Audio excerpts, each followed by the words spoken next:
जरांगे पाटील आज उपोषण करतायत भर उन्हामध्ये आणि जरांगे पाटील उन्हामध्ये बसलेले असताना या ठिकाणी काही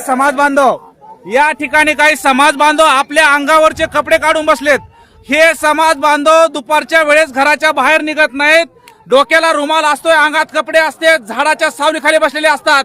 परंतु आज या ठिकाणी जरांगे पाटील उपोषणाला बसलेत म्हणून तुम्ही कपडे काढून का बसलाय? मला या ठिकाणी बसलेल्या बांधवांना प्रश्न करायचा आहे, तुम्ही अंगावरले कपडे का काढलेत?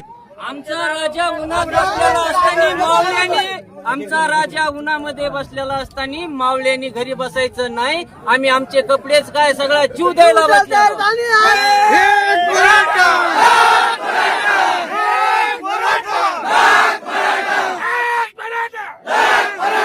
आज मराठ्यांचं काळेज रखरखत्या उन्हात या समाजासाठी उन्हात बसलोय, तर मग आम्ही का घरी बसायचं?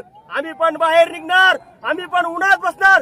आम्ही एक कपडे काढून बसलो याचं कारण फक्त काय आहे की आमचा देव आज जर उन्हात या प्रशासनाला लाज वाटली पाहिजे, आमच्या देवाला परत एकदा तुम्ही मैदानात उतरावं लावलंय। पण आज तुम्हाला आंतरवलीत जी गर्दी असते याच्यापेक्षा उद्या तुम्ही जर आंतरवली उद्याचा दिवस जर उगून द्याला तर उद्या आंतरवलीत तुम्हाला पाय ठेवायला जागा भेटणार नाही। जीतेंगे लढेंगे, जीतेंगे लढेंगे, आरक्षण आमच्या हक्काचं, एक मराठा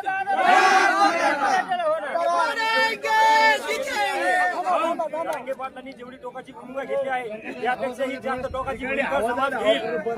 आणि आमचं काळी जरांगे पाटील सध्या उन्हामध्ये बसलेले आहेत, त्या निषेधात आम्ही अर्धनग्न झालेलो आहोत।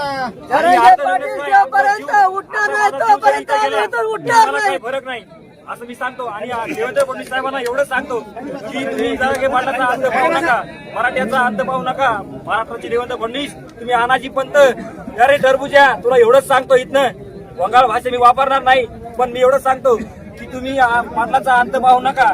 समाजाचा उद्रेक जर झाला ना, या भारताचा नेपाळ व्हायला वेळ लागणार नाही।